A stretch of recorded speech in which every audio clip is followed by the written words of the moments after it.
Good morning, everybody.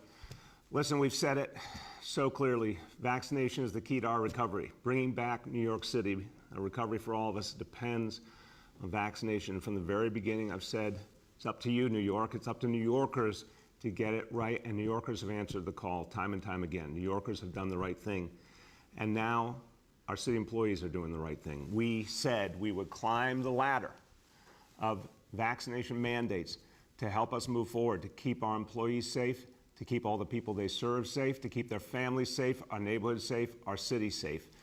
Time and time again, we put the mandates in place, and they've worked with health and hospitals, largest public health system in America, 95% plus vaccination level now. With Department of Education, largest public school system in America, 96% plus now, continuing to grow. But we need to go farther, to go where very few cities or states have done in this country. Very few have gone to this place of a full vaccination mandate for all employees. But it's time. I'm going to say up front to every mayor in America, every governor in America, to every CEO of a company in America, go to a full vaccination mandate, because it will allow us to end the COVID era once and for all. We got to end it. This is how we do it.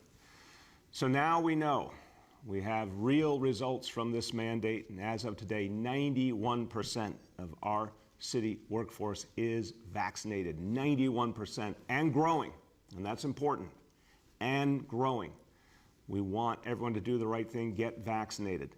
Anyone who hasn't so far, there's still a chance to fix it. Come in, get vaccinated, come back to work, because we need everyone to do their job, and we need everyone to be safe. Since we announced the mandate just days ago, 22,472 new vaccinations among our city employees. Just over the weekend, after the 5 p.m. Friday deadline, what we know of so far, 3,564 new vaccinations. And continuing, we know more people will get vaccinated. Let me give you the update now. On some of our agencies. NYPD now at 84% vaccinated workforce, up from 70% at the time we announced the mandate October 20. Department of Sanitation at 83% of workers vaccinated now, up from 62% when we announced the mandate just 10 days ago. And then the fire department. On the fire fighting side of the fire department, as of this moment, at 77% vaccinated, up from 58% at the time of the announcement of the mandate. And then this is very striking, emergency management side of the fire department, at 88% vaccinated at this moment, up from 61% at the time the mandate was announced just 10 days ago. That's almost 30% more in 10 days. And again, that continues growing. City workers are doing the right thing. I want to thank everyone who got vaccinated. I know people had a lot of questions and concerns. Thank you for getting vaccinated. Thank you for doing the right thing. Thank you for moving us forward. More will. I know it. We saw it before with Department of Education. We saw it before with health and hospitals. More will. We need you to come back, get vaccinated, move forward. In the meantime, clear contingency plans have been in place, but as you can see from the numbers vaccinated, different reality than some feared. We have very strong numbers among our workforce. Contingency plans are there, but the good news is all the folks who have shown up for work today doing their job, and we know things keep moving forward. We're not seeing disruptions to any city services. We've got now approximately 9,000 city employees on leave without pay today. So let's do it again. 9,000 city employees in leave without pay status at this moment, out of a workforce of almost 400,000. So that's less than 6% of the entire workforce. Now again, every one of those 9,000 is welcome to come back, get vaccinated. We've got about 12,000 who have applied for a religious or medical exemption. That will be worked on over the coming days, and they'll get their answer. Either they get the exemption or they don't, and then they should act accordingly. If they don't get the exemption, come back to work. If they do, then they do. But let's be clear, our agencies, and I want to thank Commissioner Nigro, Commissioner Shea, Commissioner Grayson, and all the agency heads of all the agencies that were part of this mandate. They've done a great job continuing to move things forward, working with their teams, really smart, excellent planning and execution. We know right now Firehouses are open, no firehouse closed. Response times normal with fire, EMS, NYPD. Department of Sanitation did a great job. They don't normally pick up trash on Sundays, but they did this Sunday, and they did a great job catching up. A big effort yesterday. Crews out in full force. This has made a big impact. Listen, this mandate was the right thing to do, and the proof is in the pudding. We now see it worked. I want you to hear from someone who can talk about the impact this kind of mandate has on this entire country, because we're all connected and we have to get out of the COVID era together, and these mandates are the way forward. I want you to hear from someone who's played a crucial role advising the Biden White House on COVID response. He was the former administrator for the Centers for Medicare and Medicaid Services. He's been a leading voice on how to get health care to people in need in this country. My pleasure to introduce Andy Slavitt. Thank you, Mr. Mayor. So I'm here in New York City, and what I will tell you is the proof is in Halloween. If you walked around the city yesterday, here's what you saw. Families in costume, restaurants filled, stores open, a parade like you can only find in New York, adults in elaborate costumes, at least I think they were costumes. I was wearing something like this. What I saw in short was New York City, a city able to return to normal, to life, to joy, with people secure in the belief that they were being protected from the virus because whenever they entered somewhere, they knew people were vaccinated. The word that kept coming to my mind yesterday was freedom. So I'm suspicious of the notion that asking people to be vaccinated and show our vaccination status is an infringement on our freedom. We've seen what that freedom looks like. It looks like fear. It looks like closed stores. It looks like sirens wailing and ambulances rushing to hospitals. It looks like our first responders at risk every time they need to perform CPR or enter an apartment. Is that freedom? I've been talking to leaders around the world and in our major cities, and the smartest countries around the globe and the smartest big cities like here in New York with Mayor de Blasio are recognizing that the key to their vibrancy is simple: giving people the freedom to feel safe in their environment, asking a little something of everyone for the benefit of everyone. So why do we need requirements? Conversation I had with a city worker may help. City worker was recently vaccinated, and he told me that he only got vaccinated because his employer required it. When asked why he hadn't before, he said, "I don't like shots. Why would anyone get a shot unless they had to? I was just waiting for that." It's tempting to focus on the loud holdouts. In our country, there will always be holdouts. It's part of who we are as a great nation that we can take active disagreement and make it public. But focusing solely on holdouts misses out on the one overarching important point, that no one of us is more important than all of us. That asking for small contributions from everyone for the benefit of everyone is what made us a great nation, and it's what makes New York a great city. So I support and applaud the mayor's efforts, and the progress that the city has made is only just beginning. The real results come from the surety that we will be able to prevent future waves and future damage, and this can be long lasting. So thank you, Mayor. Thank you so much, Andy. That was truly eloquent. I mean it. You're defining freedom exactly right. The freedom of people to live their lives without fear, knowing they're safe. And it does take all of us. We're all in this together. And I agree with you. You know, the vast majority have spoken. Andy, you'll appreciate this. Right now, New York City, 5.72 million adults have received at least one dose. Now about 86% of all adults. That's an astounding supermajority that have said, yes, this is the right thing to do. and the mandates have helped to get us there. So thank you for the way you defined the freedom we need, which is the freedom to go on with our lives. And thank you for all you're doing to help move us out of this crisis. Very much appreciated.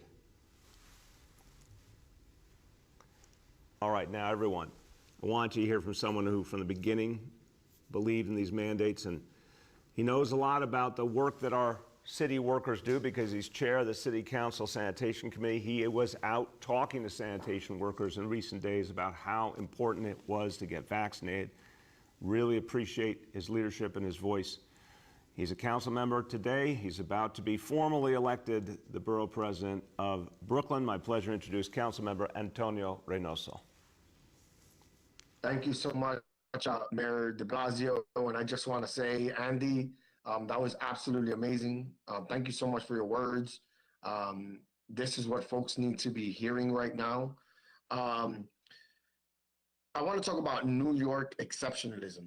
You know, for many, New York City is the greatest city in the country and arguably the greatest city in the world. But to be great, we need to be first. We need to be smart. We need to be aggressive. And we need to be a model. And that is what's happening here today. Mayor de Blasio has put us in a position to be leaders, to be the first, to show people the way that we're going to get out of this dark time that we've all been struggling through. I don't want to take away from the fact that people have lost parents, they've lost sisters and brothers, uncles and aunts. We've had folks that are working in the front lines that are doing more work than they should, suffering through this as well, having to take a pause on their emotional heartbreak to do what's right for the city of New York. The sirens that Andy was talking about every single day and how we suffered through that, locked up in our homes, not able to come out only for essential items. That's the life we're coming out of. And we finally have to put an end to it. For it's an episode that should never happen again, that we should be better prepared for. And what we're saying today is that we're going to take the first step in this country to let people know that we are going to be vaccinated. We're going to mandate it from the people that are taking care of us, like the Department of Sanitation that I hold dear in my heart and that I am so grateful for, the work that they do every day. So it's about time because we are exceptional. We are extraordinary. We are New York. So I want to just thank Mayor de Blasio because this is not easy to do. This is a huge risk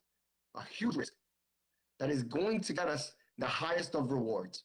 A city that can go back to enjoying itself, to celebrating, to loving, to being great. So thank you so much, Mayor de Blasio, and thank you everyone that is on this panel. And because I am chair of the Department of Sanitation, I just have a soft spot in my heart for them. I love them dearly, the work that they do every day, picking up our trash, so much so that when it doesn't get picked up, we notice it right away. I want to thank you all who took it before the mandate, are taking it during the mandate. It doesn't matter how you get here. It's important that you just get here. Thank you so much. Love, peace, and spread love. It's the Brooklyn way. Thank you. Amen. Well, I got to tell you, you caught the vibe from Andy Slavitt, and you did your own thing there, Antonio. That was beautiful. A beautiful statement, passionate statement about the city and what we need to do for each other. And you also said something very touching. We remember those sirens in the night. We remember what that pain was. We can never go back to that. And this is why these mandates matter, because we've got to never let down our guard. We got to finish the mission of ending the COVID era. So thank you. Thank you for your leadership. No, thank you, Bill. I can't tell you how grateful I am that you're right now that you're doing this. Thank you so much. All right, brother. So I want you to hear from one more city leader who's also been a believer that this is the approach that works. He's stood by it every step of the way. He's fought for it. Been a leading voice in the city council, but now about to be formally elected as the next comptroller of the city of New York. My pleasure to introduce from my own council district, Council Member Brad Lander. Thank you very much, Mr. Mayor. Yes, here in the 39th District, we'll be excited to welcome you back home. But for today, I want to say thank you for having the courage to implement these mandates and to do it in a way that is delivering in such a significant way. The numbers that were released over the weekend are so deeply encouraging to see. The 91% of city workers have now stepped up and gotten vaccinated. I'm so deeply grateful to every single one of them. Thousands vaccinated over the weekend, amazing increases, as you said earlier, in so many places, our EMS workers. It is deeply encouraging to see, and I really hope all of our remaining workers will follow them in solidarity. I want to say, in that spirit of building our economy back, let's just remember why every single additional vaccination makes a difference. Because, you know, the difference between 91% and 92% in our public schools, that's classrooms where there won't be a case. And as a result, a whole classroom full of kids in the classroom getting educated, a whole classroom full of parents able to go to work and do their jobs and keep our economy thriving and earn what they need. Let's think about what it has meant that vaccine mandates have made it possible for Broadway to reopen. And now folks are going to see shows and able to get dinner and bring a restoration of our tourist economy. What an extraordinary opportunity. And also, when workers are able to return to the office, it's not only that they're able to collaborate with others, it means that the street vendor downstairs has somebody to sell breakfast and lunch to, that egg and cheese on a roll, that roti over lunchtime, the restaurants nearby. Every single additional vaccination is helping bring our city back to life. It's supporting other workers. It's supporting other families. It's a form of solidarity that shows that we can rise through crisis. And obviously, we know that we're going to need that in the years to come, that showing that we could find that kind of solidarity in this crisis makes it more likely we'll be able to do what's necessary as the climate crisis starts to have its impacts, as we're already seeing on our cities. I'm not quite as eloquent as maybe Andy Slavitt or Antonio Reynoso, so I'm instead going to resort to the words of Rebecca Solnit, who I find one of our most beautiful writers on what it looks like when we recover from crisis together. She says, our response to disaster gives us nothing less than a glimpse of who else we ourselves may be and what else our society could become. She says, the recovery of this purpose and closeness, even without crisis or pressure, is the great contemporary task of being human. And it seems to me that people stepping up together to get vaccinated, to encourage others to get vaccinated, are showing how we rebuild a city that's even better than the one that we've inherited and is more prepared for the future crises to come. So thanks for the leadership. Thanks to every city worker who's got vaccinated. 91% is great. Let's get it up to 100. Amen. Amen. Thank you so much, Council Member. And look, you're going to be one of the people that's going to make a big impact on making sure that we do have a city that not just builds back better in those broad sense, but becomes a more fair and just city. I know that's a passion for you and me both. We can do it. We can do it. We can really have recovery for all of us. And I know you're going to be one of the people who makes it happen. So thank you for that. Yes, we can. Thank you, brother. So everyone, we've talked about how important it is to bring the city back and the crucial role of vaccination. And again, profound thanks to all our city employees who did the right thing, and to everyone who will do the right thing going forward. Now tomorrow, we talked about a couple of folks there who are about to be up for office tomorrow. We know tomorrow's a big day, Election Day. It will decide so much of the future of our city. It's one of my favorite days of the year because there's just a lot of energy out there at the polling sites. I love early voting, but I also love the beauty of Election Day at the poll site. I'll be out there voting at my poll site in Brooklyn. And I want to tell you that a very powerful thing has happened in recent years, but it's been against the backdrop of so many other important events that it's kind of been missed, which is there's been something good happening to our democracy here in New York City. And I want to talk about the initiative we started a few years ago, Democracy NYC. And the idea was to increase registration and participation. This started out in 2018, and it's been growing. I want to give a special thank you to Laura Wood, our Chief Democracy Officer, and the whole team at Democracy NYC. They have been passionate, creative, energetic in helping to reach people and get them engaged. They've reached 2.5 million New Yorkers over the last few years. And they've fought, and I've fought, for key reforms, and we've won a lot of those reforms, including in Albany. Early voting, online voter registration, some in Albany, some here in the city with the city council.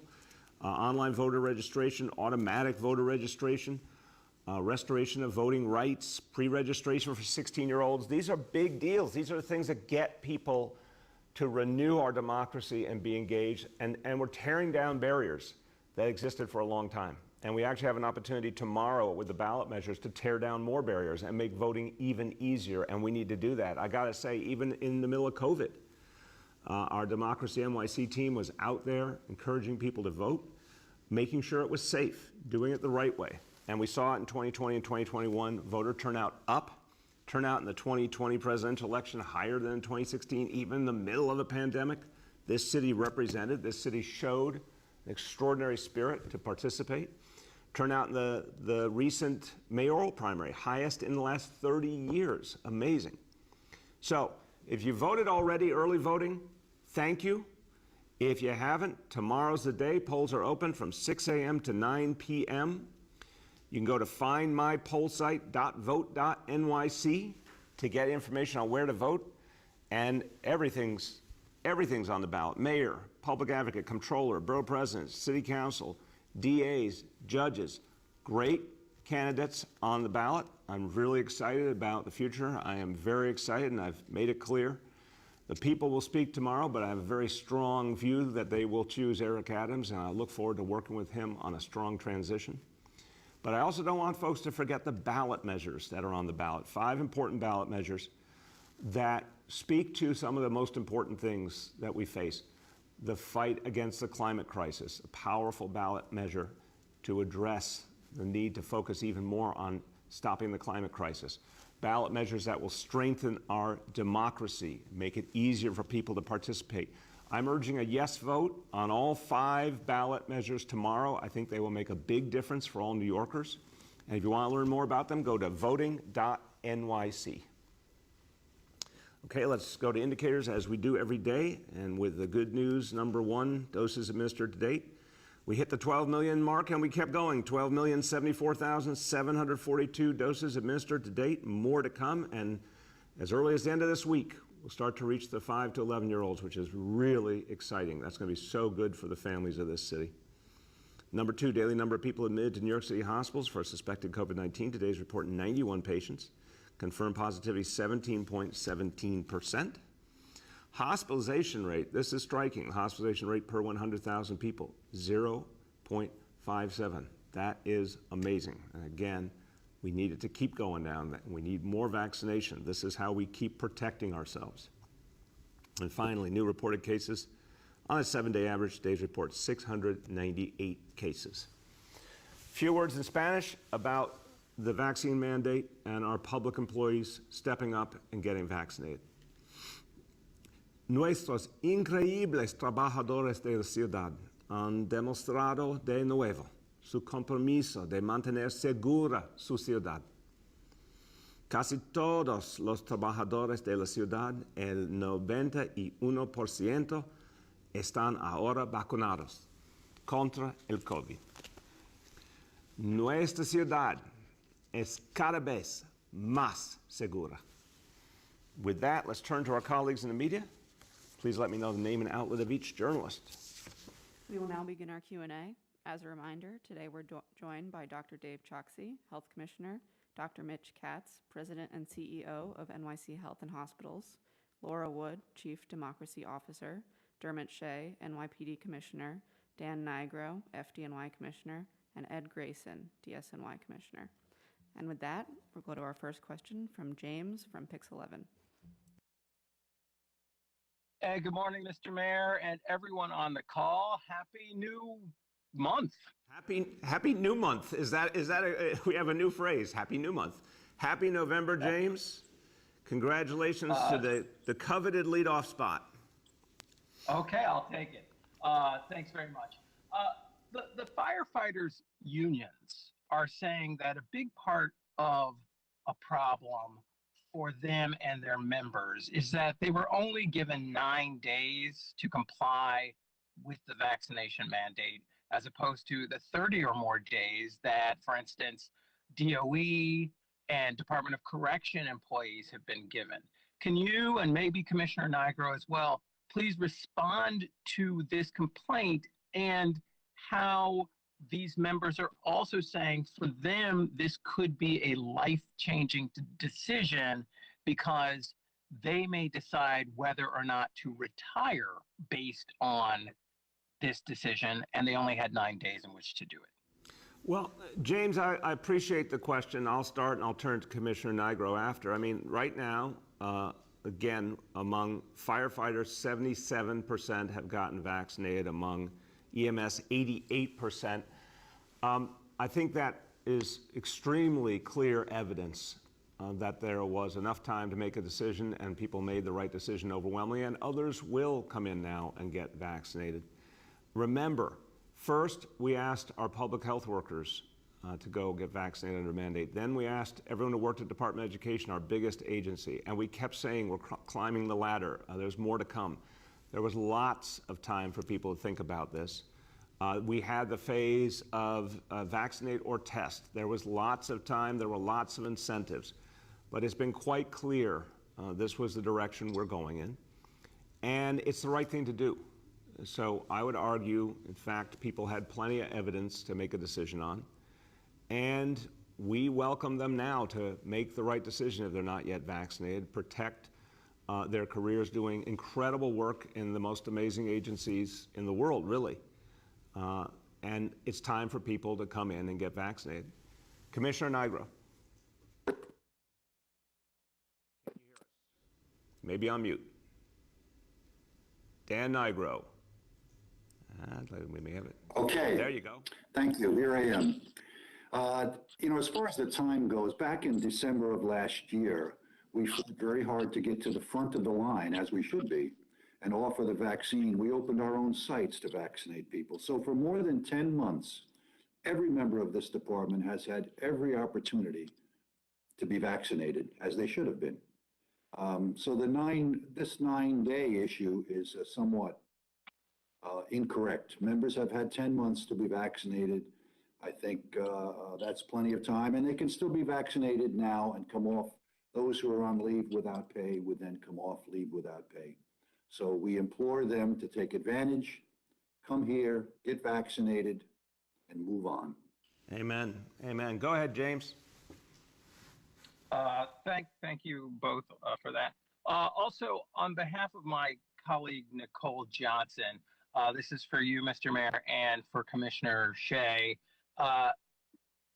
Can you talk about the shooting death in Harlem of Alberto Alpo Martinez, a known Harlem drug kingpin, who was shot yesterday, right across the street, actually, from a precinct in Harlem on Frederick Douglass Boulevard. Are there any leads in the case and any idea who might be behind this murder, and any other information you might be able to share regarding this case, please? James, I'm going to turn to Commissioner Shea, but with a very basic preface. I don't know if people have sort of taken this in over the last few years, but I've had the honor of spending a lot of time listening to the commissioner and his colleagues over 8 years talk about the way they do their work. And nowadays, more than ever before in history, the NYPD, using a lot of different tools, including video, have been able to identify perpetrators better than ever before and find them, arrest them, prosecute them better than ever before. So we're dealt with a lot of challenges, but there has been a powerful story underneath that of the fact that it sometimes takes a little time, but it's almost inevitable that a perpetrator is found. So that's just a broad preface. On the specifics of the case, I will turn to Commissioner Shea. Sure. Yeah, good morning. So this is referring to the shooting that took place over the weekend. It was a shooting of an individual who was driving his truck. He struck multiple times. He continues to drive the truck approximately 4 blocks where he ultimately crashes and unfortunately passes away. It is a very preliminary investigation. We're looking into all aspects, what the motive may be, including his past And we have, as the mayor said, every confidence that as the investigation proceeds, we'll find justice and find those responsible. Thank you. Next, we have Courtney from New York One. Hi, Mr. Mayor. How are you? Good, Courtney. How you been? I'm good. Thank you. I wanted to follow up on the vaccine mandate, specifically on this issue of sick leave at the FDNY. We obviously heard over the weekend that 2,000 firefighters or more than 2,000 firefighters have been calling out sick, and it's, I guess, related to the mandate. Can you weigh in on that? And can you also let us know if we're seeing any other trends like this at any of the other agencies? I'll start and I'll turn to Commissioner Nigro. Courtney, to your last point, no, we're not seeing that trend elsewhere to the best of my knowledge. Second, I want to say it is imperative that everyone come to work and do their job. The people of this city, the taxpayers of this city, rely upon all our public servants, particularly our first responders. And we have a lot of respect and a lot of love for our first responders. But I'll tell you, the people are troubled. I've heard this plenty of times over the years. People get really troubled really quick when people don't show up to do their job if they're not really sick. And we have every reason to believe there's a lot of people out there claiming to be sick who are not. It's not acceptable. So the thing to do is to do the right thing, come to work, protect people as you took an oath to do. And look, this is something that we don't tolerate. In the end, when people do this kind of thing, there are consequences. I think the smart thing for everyone to do is to recognize this decision was made for the health and welfare of all New Yorkers. It was affirmed in the courts many, many times. The democratic process worked here. There were appeals, there were opportunities for reconsideration, and the court spoke. It's time to recognize this is the law. Get back to work protecting the people of this city. Commissioner Nigro. Commissioner Nigro, you may be on mute. Here I am. Yes, thank you very much. Since the mandate was issued, our medical leave spiked up, and we know that's related to protests against the mandate. It's obvious. Generally, 200 people come into our medical office every day. And this past week, it's been 700 a day. The majority of them are unvaccinated. This is completely unacceptable. Thanks to those who are stepping up to fill those spots, the department is functioning quite well. And I would say too, our officers union, our fire officers union is not participating in this medical leave and issued a statement as such.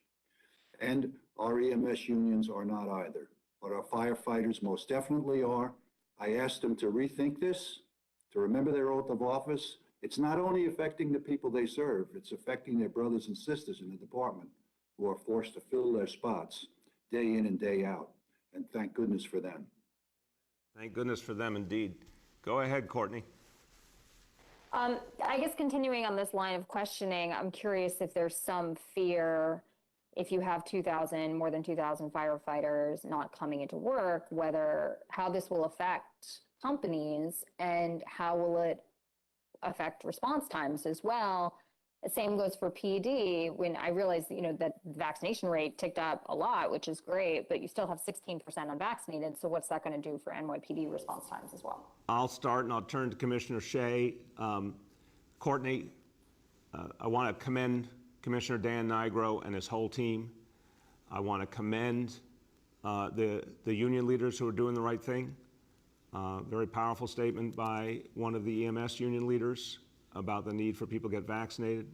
As Commissioner Nigro said, the fire officers sending a powerful statement. It's time for people to come to work, do what's right for the people of this city, do what's right for each other. We are seeing in the fire department continued strong, good, normal response times and firehouses open across the city. So, in fact, the people who have shown up, the vast majority of the people who got vaccinated, the vast majority are doing the work and they're shouldering the burden for the others who are not participating. It's not fair, but they're doing the job, and I commend everyone who's doing the job and protecting their fellow New Yorkers, and that's what's going to see us through this. We're quite confident. In terms of the status of NYPD, Commissioner Shea. Hey, Courtney. So, I mean, the most recent numbers, I know we said 84, it's up to 85 now, so it's gone up another percent. I think, you know, with that remaining 15%, it's very important to remember that there is a process where people can request reasonable accommodations for both religious or medical reasons. And that's the vast majority of that 15%. So those will be looked at, determinations will be made. We think we're in really, really strong shape here. I mean, members of the police department, you know, responded to this. They came to work as they always do, and there is literally no effect on service at this point. Amen. Go ahead. Next, we have Andrew from NBC. I want to try to clarify here about whether there's no impact on city services today or a manageable impact. You had indicated last week that the observations that there's some kind of sanitation slowdown, delay in trash pickup is an impact. And with folks who are on the fire department covering other shifts, you're not saying there's absolutely no impact, are you? Well, let me say it this way. I'll turn in a second. I'll turn to Commissioner Grayson for the sanitation situation, but I've been monitoring literally hour by hour, Andrew. NYPD functioning fully, normally. Fire department, in terms of fighting fires and emergency services, functioning normally. Response times normal. People are picking up the slack. Remember, in the worst of COVID last year, you had 20% of the workforce out with COVID. This is a situation that people have dealt with before, and they made it work, and they're making it work even better now, thank God, because we're in a much better situation overall. Sanitation, we did have several days with a real problem, but Commissioner Grayson and his team did incredible work to push hard to get people to catch up, including requiring Sunday service yesterday, which isn't normal. A lot of catch-up occurred. He'll go into the details. I also want to say the Sanitation Workers Union has stepped up and sent a message that people need to get vaccinated, need to get back to work. So what we're seeing, with the exception, unfortunately, of just a few elements of labor, we're seeing a lot of labor leaders come forward and say, okay, it's time. We've got to protect people. We've got to do the right thing, and we've got to serve the people of the city. It's having a big impact in addition to the strength of the mandate and the vast numbers of people who are choosing to get vaccinated is encouraging everyone else to get vaccinated. It's just human reality. So I feel very good about where we stand. There's some catch-up going on with sanitation, but I feel good about the track we're on for sure. Commissioner Grayson, give us an update. Good morning, sir. Yes, so our vax numbers have continued to go up, as you mentioned, and yes, we did experience a delay and a service, a gap that we were making up throughout the week. Ours is a very visible service to all New Yorkers, as we well know. So with 12,000 tons coming out every single day in the residential areas, once you get a little bit behind, it's going to take a little while to right the ship.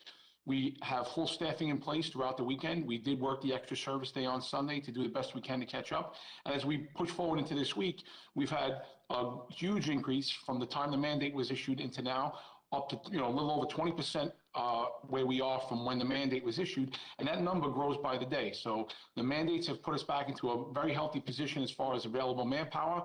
We're continuing to make up the backlog service. We believe we will be day on day, meaning Monday material only, at some point today, and we're going to continue that throughout. We have people in place to be working in tomorrow. Tomorrow's election day. We will have crews out working to address situations and continue the trend and continue to service litter baskets and do good things for the people in New York. And I too would like to commend my workforce who worked through the weekend, took on the extra tours away from their family to help us get back into a position. And I do want to humbly say to all those who experienced the delay up until now, my sincerest thank you for your compassion. Definitely a polarizing time. I'm happy where my workforce is, where they're going towards vaccination, and we're looking forward to the rest of the week. Amen. Thanks for your great work, Commissioner. And all the commissioners here, I just want to say to Commissioner Grayson, to Commissioner Shea, Commissioner Nigro, and their whole teams, everyone's been working very hard for days and days to get this right, and you can see it, what's happening today in this city. Things are moving forward. Great examples of leadership out there. Go ahead, Andrew. Mayor, if on balance, city services are continuing relatively uninterrupted, Are you not saying to New Yorkers that maybe we don't need 11,000 firefighters or the number of police officers we have right now? If you're missing 6% of the workforce and city services are relatively uninterrupted, isn't that an indication that you have too many? Look, Andrew, I want to first of all express my respect for our city workers who have done extraordinary things over the last 2 years especially, but even well before that, obviously. I have a lot of respect for our city workforce. And I'm someone who has supported having a strong city workforce, having an ample city workforce, because it makes such a difference. They've been there for us time and time again. Look, future leaders are going to determine what makes sense, how we handle things in the future, what our means are, and what we can afford. But I do think when city workers do the right thing, the public believes in them even more and wants to support them and wants to keep their agencies strong. And when city workers, such as those who are choosing not to show up to work even though they're not sick, when they do that, they start to lose public support. They start to get the public, in fact, angry that people are paying taxes but not getting the service they deserve.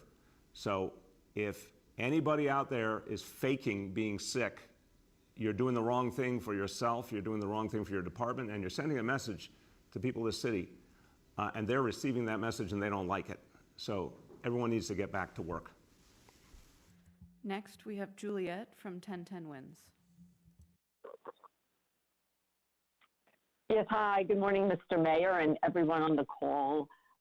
We are hearing about reports of vandalism at least 30 sanitation trucks. The coolant hoses were cut and there were tires slashed in other garages.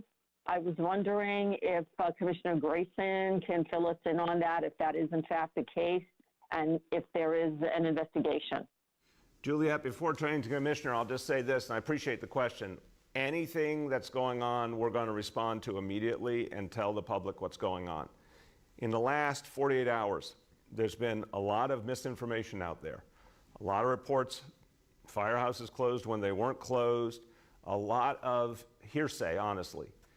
The official answer, the factual answer, is going to come from each of the departments and, of course, from City Hall. We're going to keep people posted. If there's any issue, as we talked about with sanitation a few days ago, we acknowledged there was an issue and we talked about how we're going to fix it. And Commissioner Grayson and his team are fixing it as we speak. But there's a lot of rumor mill, and in fact, it's being done particularly by certain unions to try and make people worried. We're going to be really clear about what the facts are. With that, Commissioner Grayson, how do you answer that question? Good morning, sir. Yes, we had one isolated incident where we had a place with a large number of trucks, some of them parked outside, where we had some vandalism to the vehicles. We filled out a police report. It was over a week ago. We do not have any recent acts of vandalism that are impeding our fleet operations, and we treat the matter very seriously. The matter is under investigation, and should anybody, we find out who it is, we're certainly going to be working with authorities to do all we can. But again, it was over a week ago. Some of those vehicles were parked out on the street, and we took every necessary step to make sure that we had enough fleet availability, and we've been in very good shape with our fleet throughout the entire week. Thank you. Go ahead, Juliet. So what exactly happened? How many trucks were affected? And were they inoperable? What was the vandalism specifically? Go ahead, Commissioner. Actually, Julie, you had great intel. It was coolant lines, and the trucks were able to be repaired, and we were able to complete service in that community board. It was in Queens, and we completed service in that community board on time. Thank you. Next, we have Nolan from the New York Post. Nolan? Nolan? You got him or not? Are you muted? Nolan, you may be muted. All right, if he's not there, we can come back to him if you can't hear him. We'll come back to Nolan. Next, we have Steve from WCBS 880. Good morning, Mr. Mayor. How are you? Good, Steve. How you been? I'm all right. Wanted to first ask a somewhat direct question. I know there's been some folks maybe playing around with semantics here on fire companies versus fire houses. I know you said no fire houses are closed, but I wanted to ask, what the kind of impact number is on fire companies, if any fire companies are closed or short-staffed this morning. Yeah, I'll turn to Commissioner Nigro, but first say this, Steve. And I'm speaking as a Brooklynite who knows exactly where the nearest firehouse is. It's nearby. We care about it. We really appreciate the men and women who serve us. The people of the city want to know that firehouses are open. There's different staffing levels at different times in firehouses. The important thing is the ability to make a quick response. Response time is strong and consistent. So yeah, there's some people out for sure, and that has affected some companies. But remember, it's a huge department with very ample resources. In fact, there's redundancy built in. And that's the bottom line. That's why we want to emphasize to people, the service is there. The firefighters are there and nearby. That situation is being handled really well by the FD. In terms of specific numbers, Commissioner Nigro, if you have an update now, or we can get them to Steve as you get more. Sure. As we sit here now, there are 18 units out of service. There are no firehouses closed. The fire department has 350 units. So let's take that in perspective. And if we went back a month on any given day, we might find 18 units out of service for training, for maintenance, for repair of apparatus and such. But in our contingency plans, we ended all of that so that we would have more availability. There are understaffed units, and that understaffing could end immediately if members stopped going sick when they weren't sick. And we hope that ends very soon, and we will go back to staffing our units as they should be. Thank you. Go ahead, Steve. You appreciate that. I wanted to ask second about the exemptions here. What kind of criteria is going to be looked at for these exemption requests, and why offer them in the first place? That we know that healthcare workers on the state mandate don't have a religious exemption. The CDC has offered very, very limited medical reasons why someone shouldn't get the vaccine. So why offer exemptions, and what will be looked at on these requests? Steve, I think it was the right thing to do. I really do. We did this, the state started the process with the healthcare workers, the city with everyone who works at Department of Education. We took the position that there was a valid type of medical exemption, but it was narrow, it was rare, and there was a valid type of religious exemption, but also narrow and rare. And we laid out those criteria. And any worker has a right to put in a request and say, hey, I fit those criteria. And then they'll get a judgment. And then, as is true in our democracy, if the judgment goes against them, they have a right to appeal and offer more information. But then there's an ultimate decision, and they have to live by that decision. I think that's fair. I think that says to people that we really are listening. We're really going to take into account whatever information they put forward. But then there's going to be a final decision. For the vast majority of people, of course, the decision is no, they do not get an exemption. They have to get vaccinated, get to work. But we'll play that process out over the coming days. In the meantime, those folks do continue to work. But I just think that's further proof, Steve, that this was a fair process. We didn't seek to fire people arbitrarily. We didn't seek to withhold the opportunity for appropriate exemptions. We've tried to create a fair process. That's why 91% of the workforce said, yes, it was a fair process. They knew it was a fair process. They did the right thing. And we welcome back anyone who's not yet vaccinated. There's still time to make it right. Going back to Nolan from the New York Post. Hey, everybody. Can you hear me this time? Yeah, Nolan, how you doing? I'm well, Mr. Mayor. Really wish we could do these in person so they weren't constantly beset by technical glitches. First of all, I have a question for Commissioner Nigro. Exactly how many units are understaffed in addition to the 18 units that aren't currently in service because of staffing issues? I'll turn to Commissioner Nigro, and again, with whatever details he has now and any that they're still being collected, we'll get to you certainly in the course of the coming hours, Nolan. But go ahead, Commissioner Nigro. Sure. I think the number of units understaffed changes by the minute. I would just go with many units are understaffed, and I'll go back to the reason for that, the fact that just this morning alone, hundreds of people called in sick, adding to that number, which should be 4,000, currently at about 2,300. So once the members come to their senses and stop using medical leave improperly, they can help out not only the citizens of the city, but their brothers and sisters who are staffing these units. Stating the obvious, that people who are inappropriately using sick leave in the fire department or any other department are facing very serious consequences. We have sick leave for a reason. We have sick leave for people who are actually sick, but when a city employee fakes it and puts other people's lives in danger, that's a serious thing, and there's going to be consequences for that. Go ahead, Nolan. Thanks, Mr. Mayor. I guess I have a follow-up question to that and a request for clarification as to the statistics, if you'll indulge me.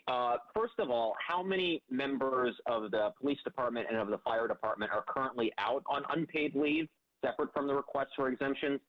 And secondly, are you alleging that the fire department, that the union representing firefighters is engaging in a Taylor Act violation? It's a very good question, Nolan. Let me tell you, we'll get you the exact details. The number of total city workers at this moment, total for a workforce of almost 400,000 who are on leave without pay, is approximately 9,000. So I'm saying the facts really clearly for everyone out there to hear. And I would urge everyone to get this and express this accurately. 9,000 at this hour have chosen leave without pay. They are not vaccinated. They did not validly apply for one of the exemptions. 9,000. Now remember, any hour, any of those 9,000 can say, wait a minute, I'm willing to get vaccinated and come back. And we saw over the weekend a lot of that happening. Thousands of people changing their mind, coming back. To your second point, and we'll get you the breakout by agency, Nolan. I don't have that in front of me. To your second point, Nolan, let's be clear. We're watching very carefully. We're watching for any potential Taylor law violation. I want to make clear to the union leaderships. Now, I want to emphasize a number of union leaders in the agencies that were affected by this new mandate, in fact, have stepped up and said whether they agree with it or not, it is the law and it's time for people to follow the law. A number of labor leaders have actually been strong and noble in saying it's time to get vaccinated. And that has been very important. In a few unions, we're seeing the opposite, where the union leaders are not being at all helpful. Whether it rises to a violation of the Taylor law, whether these union leaders have now crossed a line, we are watching every single thing they say and do, every email, every tweet. We are watching everything. If we see a violation of the Taylor law, we will be in court immediately. We all know that that happened a few weeks back. We took the corrections officers, union COBA, to court for very clear Taylor law violations. They backed down quickly when we did that. If we see a Taylor law violation, we're going to act on it. We have time for 2 more today. Next, we have Bob from the Chief Leader. Thanks for taking the call. We got some call from some NYCHA employees that said that their understanding was they had to complete the entire course. That's the first and second vaccination to be able to come back to work. I know that's an independent agency, but could you tell us what's required across the civil service titles? Is it the one test, or are you required to do both? One, not test, Bob, not test. One dose of vaccine. Of course, people should then go get the second dose on time. That is also going to be tracked by the agencies to make sure people finish it.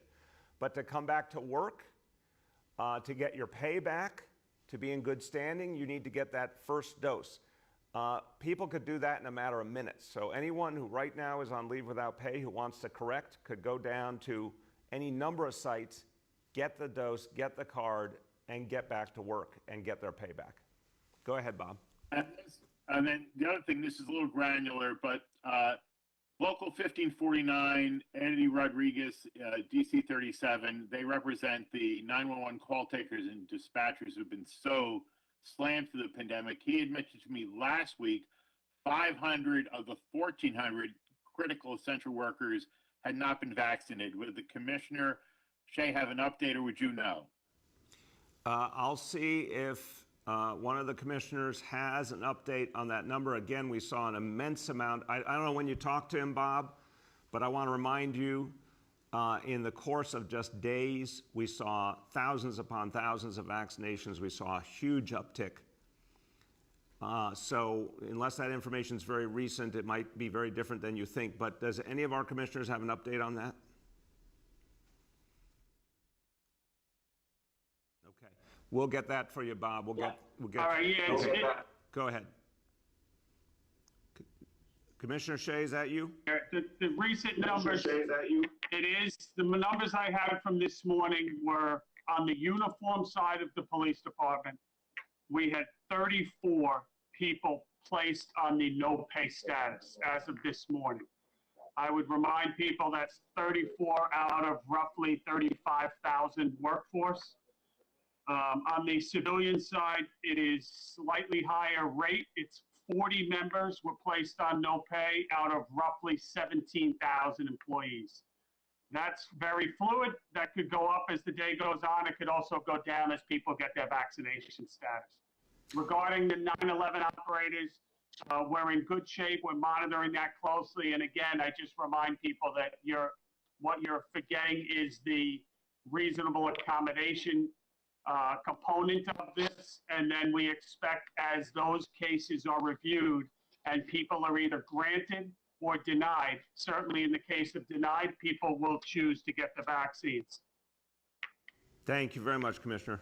Go ahead. Last, we have Aaron from Politico. Mr. Mayor, a couple of my questions were asked, but I do want to follow up. So with regards to these exemption requests, you know, that number is pretty high, higher than the number actually being placed on unpaid leave.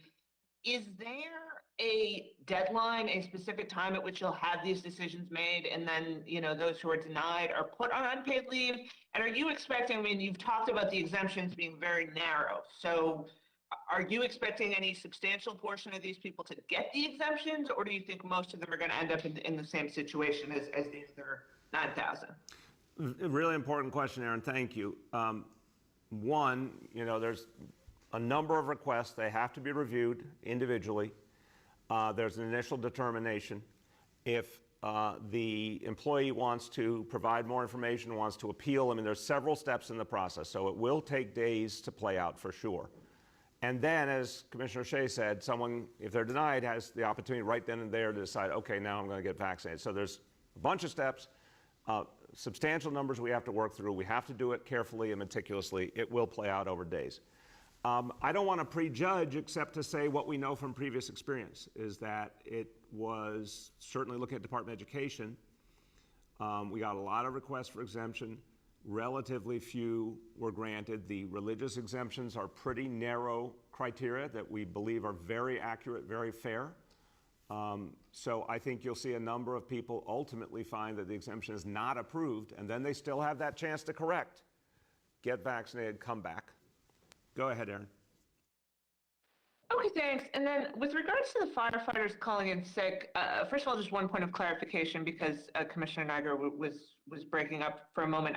Did you say 2,300 called in sick? And when you've said they'll face serious consequences, what are those consequences? Well, think about this, Aaron.